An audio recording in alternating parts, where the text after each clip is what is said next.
ओम साईं राम। प्रिय साईं प्रेमी भक्तों, साईं बाबा का जीवन जितना सरल दिखाई देता है उतना ही असाधारण रूप से गहरा और रहस्यमय भी था। उनकी करुणा, उनकी मौन शिक्षा, उनका चरित्र और उनका दिव्य आभामंडल सब कुछ इस सत्य को प्रमाणित करता है कि वे किसी साधारण संत की श्रेणी में नहीं आते थे। वास्तव में वे भगवान के एक अवतार थे।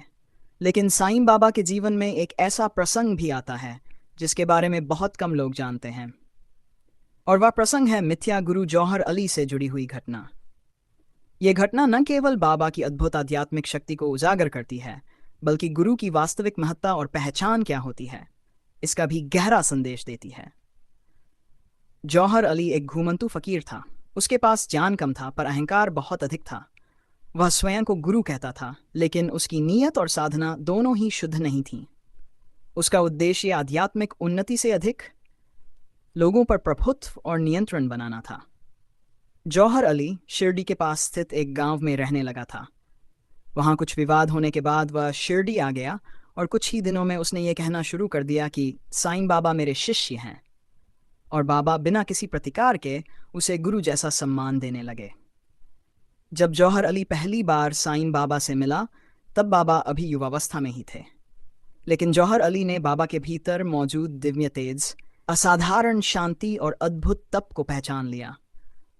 वह समझ गया कि यह युवक साधारण नहीं है, और तभी उसके मन में यह लालसा उत्पन्न हुई कि किसी तरह इस दिव्य शक्ति को अपने अधीन कर लिया जाए।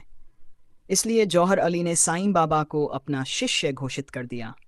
कुछ समय तक उसने बाबा को अपने पास रखा और अपने अहंकार में वह बार बार यह दावा करने लगा कि साईं बाबा मेरे शिष्य हैं। लेकिन साईं बाबा तो महायोगी थे। उनका मार्ग किसी व्यक्ति, किसी मत या किसी बाहरी पहचान से बंधा हुआ नहीं था। बाबा किसी के शिष्य नहीं थे, वे स्वयं अनादि सत्य के स्वरूप थे।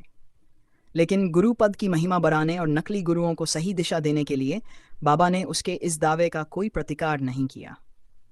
कुछ दिनों बाद जौहर अली बाबा को लेकर बगल के एक गांव रहने चला गया। इधर बाबा के प्रेमी भक्त अपने बाबा के बिना बेचैन रहने लगे। तब शिरडी के सभी लोगों ने संत देवीदास जी से निवेदन किया कि वे कुछ उपाय करें। देवीदास जी बाबा के शिरडी लौटने के लगभग 10 वर्ष पहले से ही शिरडी में निवास करते थे। वे बाबा के वास्तविक स्वरूप को जानते भी थे। अक्सर वे बाबा से मिलने आते और दोनों में गहन आध्यात्मिक बातें होती रहती थीं।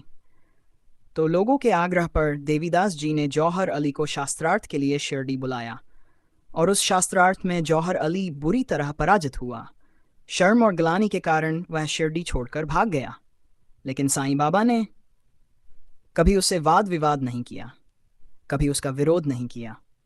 बाबा पूर्णतः शांत रहे, क्योंकि सच्चा संत कभी अपनी महानता का प्रदर्शन नहीं करता, वह समय को ही सत्य उजागर करने देता है। और वही हुआ। जब शिरडी के लोगों ने बाबा के प्रति अपना प्रेम देखा, बाबा का तेज देखा, उनकी करुणा, उनकी सिद्धियां और उनका अलौकिक मार्ग देखा, तो जौहर अली का अहंकार स्वयं ही टूट गया। उसे यह सत्य समझ में आ गया कि जिसे वह अपना शिष्य समझ रहा था, वास्तव में वही एक दिव्य अवतारी महापुरुष था। बाबा ने कभी उसका अपमान नहीं किया, कभी उससे दूरी नहीं बनाई, क्योंकि बाबा का हृदय विशाल था। वे हर जीव में ईश्वर का ही रूप देखते थे। इस प्रसंग से क्या सीख मिलती है? यह घटना हमें 3 अत्यंत गहरी बातें सिखाती है। पहला, सच्चा संत कभी अपनी महानता नहीं जताता। साईं बाबा ने कभी जौहर अली को चुनौती नहीं दी, समय ने स्वयं दोनों की पहचान उजागर कर दी। दूसरा, अहंकार हमेशा गिरता है। जौहर अली ने बाबा की शक्ति का उपयोग अपने प्रभाव के लिए करना चाहा, लेकिन सत्य के आगे उसका अभिमान टिक नहीं पाया। तीसरा, गुरु कौन? गुरु वह नहीं जो स्वयं को गुरु कहे। गुरु वह होता है जिसकी उपस्थिति से चित्त शांत हो जाए, अहंकार पिघल जाए और जीवन प्रकाशित हो जाए। और ऐसे निर्विकल्प प्रकाशरूप गुरु साईं बाबा स्वयं थे। साईं बाबा का यह प्रसंग हमें बताता है कि सत्य को किसी प्रमाण की आवश्यकता नहीं होती। सत्य स्वयं ही स्वयं को प्रकट कर देता है। बाबा ने कभी किसी से नहीं कहा, मैं गुरु हूँ, मैं सिद्ध हूँ या मैं अवतार हूँ, लेकिन संसार ने स्वयं उन्हें गुरु, फकीर, योगी और ईश्वर का स्वरूप माना। यही सच्ची आध्यात्मिकता है।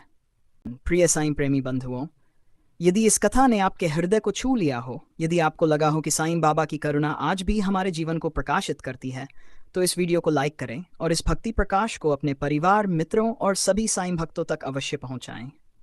और हाँ आत्मन, यदि आपने अभी तक हमारे चैनल को सब्सक्राइब नहीं किया तो ज़रूर कीजिए, क्योंकि यहाँ हर वीडियो आपके हृदय को भगवान से जोड़ने की एक छोटी सी कोशिश है। ओम साईं राम। अगले वीडियो में फिर मिलेंगे साईं की कृपा, साईं का प्रेम और साईं का आशीर्वाद लेकर। ओम साईं राम।